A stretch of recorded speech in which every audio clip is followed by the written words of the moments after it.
Welcome to Empowered Health. We have a really interesting show this week, full of information to help you take control of your health. That's right, BJ. We'll be talking about the coconut water craze and start a two-part series on weight loss. But first, we are going to hear about Matt Stanfield's health journey. Let's get started. The immediate results was an instant ability to use my range of motion again. I didn't have to stay in bed. I could get up and move. Anytime I rotated my body, I wouldn't have a spasm. And so it just restored that function back to my day-to-day activity. Golf pro Matt Stansfield went through a lot to finally be able to say that. Then in 2012, he had another major setback. He developed a herniated thoracic disc. Killed the ability to play golf, make money, and do anything that I kind of enjoyed. Rather than taking it lying down, Matt worked with naturopath Jordan Atkinson to come up with a comprehensive treatment plan that involved prolotherapy, neurotherapy, and chiropractic adjustments. So the first set of injections that we did with Matt was called prolotherapy. So we were doing injections to strengthen the ligaments in his back. And then we also wanted to reset those muscles. So a lot of muscles in his back had become almost not like her ropey because of all the amount of extra work they've had to do. So that's where we started to do something called neurotherapy. And that was injections into those muscles to help reset them. Neurotherapy sessions last 20 to 30 minutes for 6 to 10 sessions on average. The treatment involves injecting Procaine into affected muscles. So with Matt, for instance, because of the ligament laxity that he had, the muscles became overstimulated and we had to reset them. Similar to what you see with a computer when it freezes, you turn it off, you turn it back on again. Procaine does the same thing. It helps to reset the interference field that you would find from a muscle being consistently stimulated. Of the therapies Matt has tried to treat back pain over the years, he says neurotherapy is the best. Today he receives treatments for maintenance and continues to work with a chiropractor. Now I'm back to full functionality and golfing again and working on the website.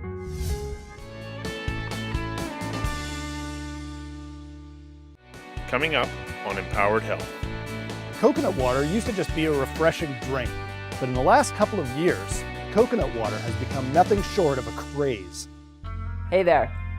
Coconut water is popping up everywhere in grocery stores and people are snatching it up like crazy. But is it actually good for us? Well, leave it to Randy Shore to demystify the craze. Randy? Coconut water used to just be a refreshing drink if you happen to be lounging on a beach in India or Brazil. But in the last couple of years, coconut water has become nothing short of a craze. It's touted as an all-natural, low-fat sports drink that rehydrates, replenishes electrolytes, lowers cholesterol, cures hangovers, and prevents both cancer and kidney stones. Wow, that is quite a beverage. I've had coconut water straight from the husk on a 39-degree day, and I can tell you it is refreshing. But when it's that hot out, so is water from an old boot. So let's look at these health claims one at a time. Coconut water may be all natural. Read the label though, because some companies add sweeteners and sodium, things you might not want. Now, coconut water is low fat. In fact, it's no fat, but it does contain about 15 grams of sugar. Most of that is glucose, which your muscles can use with very little effort. The rest is sucrose and fructose, and it's really not a bad balance. Coconut water rehydrates you after exercise, and according to clinical trials, it works just as well as name brand sports drinks. Both coconut water and sports drinks rehydrate as well as plain water, which is free. Coconut water is naturally rich in potassium, and depending on which brand you drink, it contains about as much potassium as eating a banana. Compared to sports drinks though, coconut water doesn't contain much sodium, not enough to restore your electrolytes after a tough workout. Can coconut water lower your bad cholesterol? Maybe. When rats in the coconut-producing nation of India were placed on a high cholesterol diet along with coconut water, their bad lipids were controlled and good lipids were increased. Whether that means anything at all for humans is completely unknown. Can coconut water cure a hangover? Well, alcohol is known to deplete the body's potassium, and it also leads to dehydration. Now, coconut water contains potassium and water, so if you're hungover, it couldn't hurt. Is it better than water and a banana? Probably not. Can coconut water prevent cancer? Nobody knows. It is known to contain some antioxidants that might have cancer-fighting properties, but so does every vegetable in your refrigerator. The claim that coconut water has any effect on kidney stones is still pure conjecture. A diet rich in magnesium is thought to prevent the formation of kidney stones, and coconut water does contain magnesium, but not a lot. Nuts and legumes are a better and more abundant source. One study from the Philippines that was very widely reported on alternative health websites, but nowhere in the scientific literature, claims that coconut water actually dissolves kidney stones. I'm still waiting for a second study to confirm that one. Will coconut water save your life? For most people, it's probably slightly better than a soft drink, but no better than a pricey glass of water. I'm Randy Shore for Empowered Health.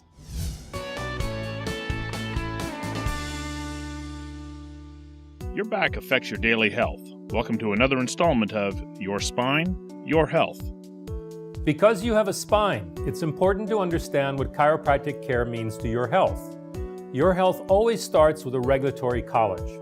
In this case, the College of Chiropractors of BC serves to ensure you receive the appropriate diagnosis and care from a qualified chiropractic doctor today and tomorrow. That's also why BC's chiropractors fund research and education. Today, I want to introduce you to Dr. Michael Lyon, who is doing some important work in the area of weight loss. So we do need some weight. It's not good to be skinny as a rail. And yet once you start acquiring excessive weight, that excessive weight starts to create very significant stresses on key areas of your body. For instance, when you gain 10 pounds, you've actually added 40 pounds of excessive stress to each knee. So you can look at all of the joints, the vertebral joints, the so-called facet joints, the discs of the spine. All of these joints are bearing tremendous pressures when a person gains a lot of weight. So if you look at someone who is carrying an extra 50 to 100 pounds, the excessive force on their joints is extraordinary. Now, not only that, but as you gain weight, you also turn on the whole system that regulates inflammation in your body. So you can say there's really at least two phenomena that are working against your musculoskeletal system as you gain weight. Inflammation is a huge factor associated with osteoarthritis, diabetes, cardiovascular problems, and a variety of other health challenges. But the challenges don't stop with merely losing weight. When you decide you're going to do something about your weight, you have to realize that just simply losing weight is not the solution to your problem. When you lose weight, your thermostat goes down so that your metabolism is not only going down from less body to keep alive, but the actual final weight that you achieve will leave you at a metabolism lower than it should be for that weight.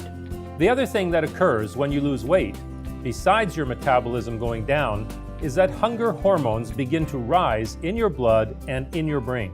And so you've got to do everything possible to offset that increase in hunger that occurs not only as you're losing weight, but once you've lost the weight, that hunger drive will be excessive. So that's a big focus of what we've been doing in our research, is teaching people strategies and things they can do to reduce hunger and achieve a sense of fullness or satiety.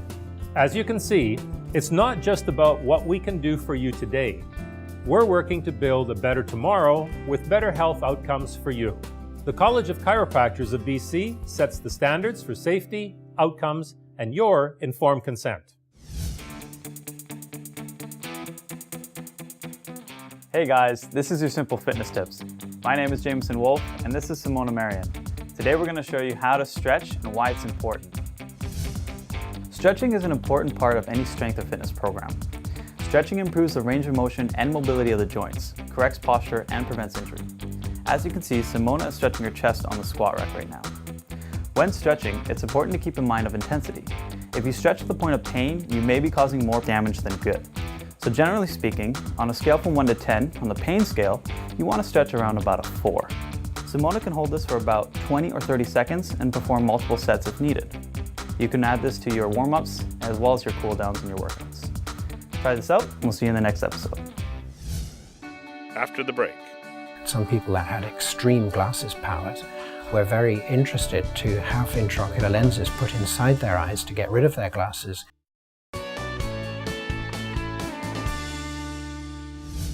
Welcome back to Empowered Health. Dr. Michael Bruce, the sleep doctor, is back to talk about how sleep, or lack of it, affects our brains. Then we'll revisit our reoccurring segment on the eye and learn about what's cutting edge in laser eye surgery.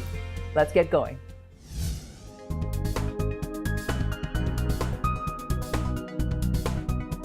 Joining us now is Dr. Michael Bruce, the sleep doctor. Today we're talking about sleep and your brain, a very important component. What happens to your brain when you go to sleep? Because you lose consciousness, right, but then a whole bunch of other things take over. Yes, absolutely. So here's what we know is everybody goes through a very subscribed sleep cycle. So you enter into sleep in stage 1, and then you go from stage 1 to stage 2, then into stage 3 and 4, which is the physically restorative deep sleep. It's one of the first things you get. Then you go back to stage 2 and into REM. That's where your eyes move back and forth and a lot of dreaming occurs. That cycle takes about 90 minutes, and the average person has about 5 of those cycles. Here's where it gets fascinating, is in the front part of the night, or the first third of the night, that's where the physical restoration comes in. That's where you get the most deep sleep. And in the back end of the night, that's where you get the most REM sleep. And your brain has different levels of activity during all of that. So while you're getting that physical restoration, your brain slows down. But during that mental restoration, believe it or not, your brain is more active during REM sleep than it is when you're awake. More active? More active. How's that possible? Well, what's it doing?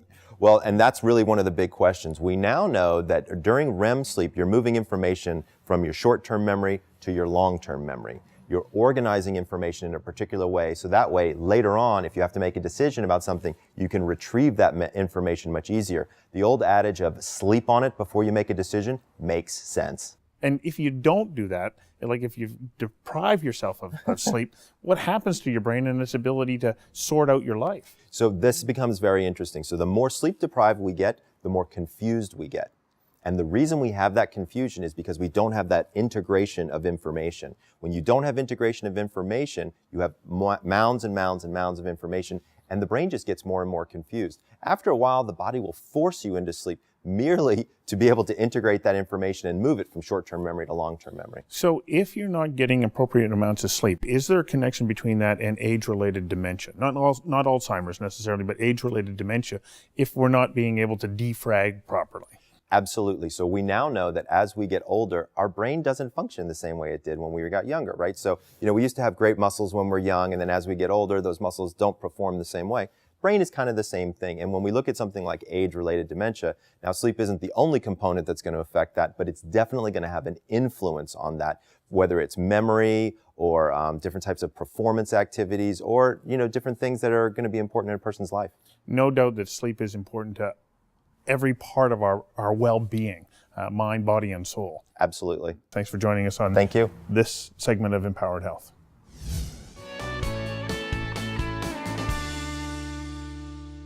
Statistically, it's actually significantly safer than long-term contact lens wearing. Laser refractive eye surgery has been around for longer than you'd think. In the early days, it was more commonly used to treat cataracts, but it soon evolved. Some people that had extreme glasses powers were very interested to have intraocular lenses put inside their eyes to get rid of their glasses, even though they didn't have cataract, so they would eliminate the very thick Coke bottle type glasses. And as laser refractive surgery came in initially in the late 80s, early 90s, those technologies began to become more significant for normal healthy-eyed people to be able to be treated simply without lensectomy, but just treating the surface of the eye, which is what laser refractive does. So what exactly is going on when we talk about laser refractive surgery and how invasive it is? It literally changes the corneal surface shape to be either flatter or steeper according to whether one is far or nearsighted. And that is simply putting the glasses power right onto the cornea.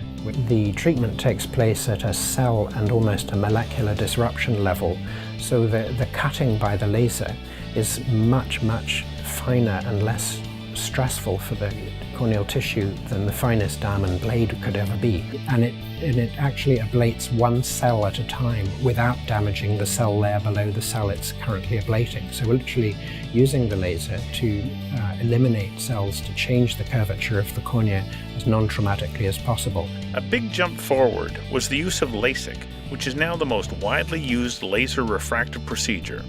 Whereby a flap is raised under the surface of the cornea. The treatment is undertaken to change the shape of the cornea under the flap, and then the flap is put down. The introduction of blended vision to laser refractive surgery is another exciting advancement. This makes it possible to address multifocal challenges so patients can see up close and at a distance without glasses. This opens up treatment options to patients in their 40s and beyond that weren't available in the past. We have to deliver according to an increasingly high standard of care and make sure we're very sensible about who we treat and who we don't. But most people are candidates who wear glasses and contacts and who want to get fixed. Coming up on Empowered Health. Now it's going to be a beet raspberry salad. Nutritious and delicious, I like to think. This cooking and nutrition portion brought to you by Save On Foods. It's cooking time on Empowered Health, and I'm in the kitchen with registered holistic nutritionist Julia Alton. Julia, welcome to the show. Thank you very much. You've got a nutritious salad recipe for us today, right? Nutritious and delicious, I like to think. That's even better. Okay, so let's get started. Now it's going to be a beet raspberry salad. What I'd like you to do is you can chop up some of the mint, okay, and just into nice little pieces. Okay, you can do that. And then the onions we're just going to saute until they are sort of sweating and soft. Right. Yeah.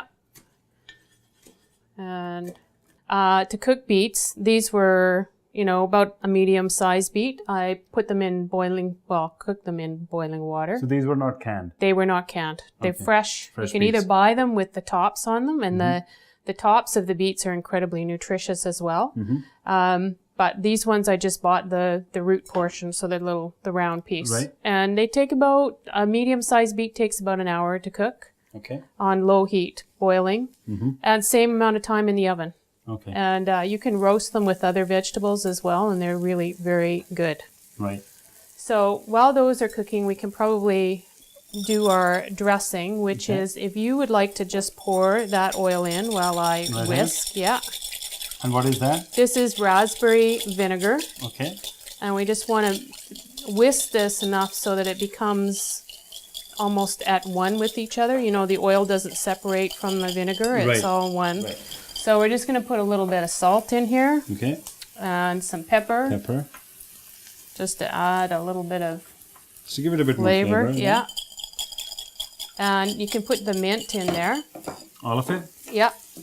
Okay. Mint And smells so good.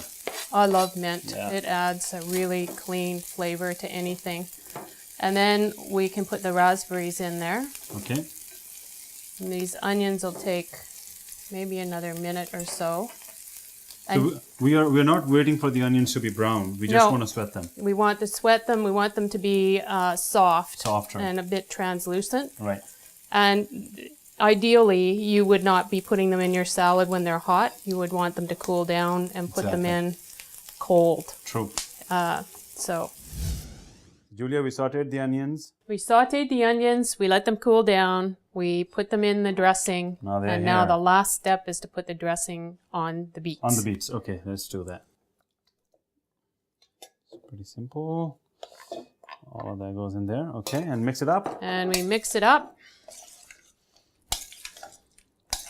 And let me guess the next step. We serve it up. The next step is to try it. Okay. Okay, so let's do a little bit of, Beet salad. see what you think of that.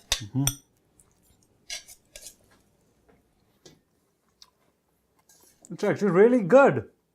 Does not taste anything like what just the normal beet tastes like. Everything else that's been added to the salad enhances the flavor so much. I think so. I mean, do you taste the raspberries? I do, totally. Yeah, very Well, good. Thank you for being on the show, and thank you for sharing this awesome recipe. Thank you for having me.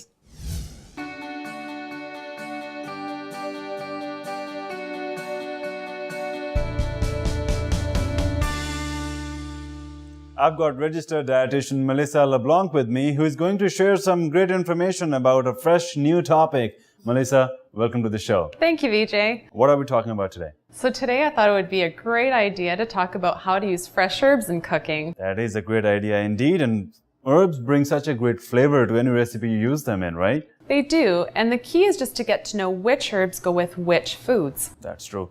So let's start talking about a few herbs. Let's say dill, for example. Where can you use that? Well, dill is a great example of an herb that pairs very well with fish, of course. It's very mild, so it's not going to overpower your dish. So you can use it in salads, include it in a sandwich.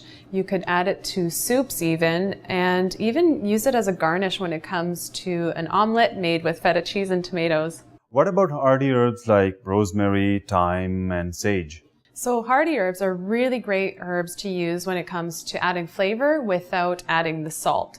They're really great in marinades for meats and poultry, and just let it marinate for a couple of hours so that the flavors really develop. So rosemary is great for marinating. It's great for lamb, also chicken, but it's also a beautiful herb, so you can use it to decorate dishes as well. I actually really like the fragrance of rosemary. It makes the dish even more tempting. Absolutely. What about thyme? So thyme is one of those key herbs that I use a lot when it comes to making homemade soups. It's really the foundation of flavor as well. Yeah, again, it's got good fragrance and also a very distinctive flavor. It does, yes. And what about sage? So sage is a tricky one because a lot of times we use it for turkey stuffing, but it goes even farther than that. It is great with different types of poultry, but you can also use it in pasta sauces.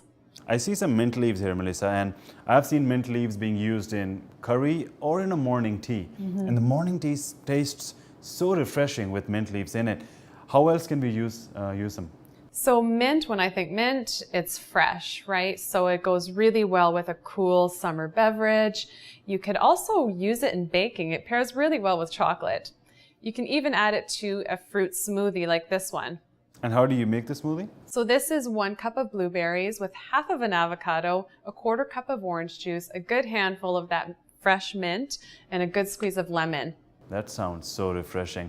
Thanks for being on the show, Melissa, and telling us about herbs. You're welcome, Vijay. Well, that's all for this episode of Empowered Health. As always, I learned a lot, and I got to sample another great recipe with Chef Julia Olton. Be sure to keep connected by following us on Twitter and on Facebook, and we'll see you next time. Bye. Bye.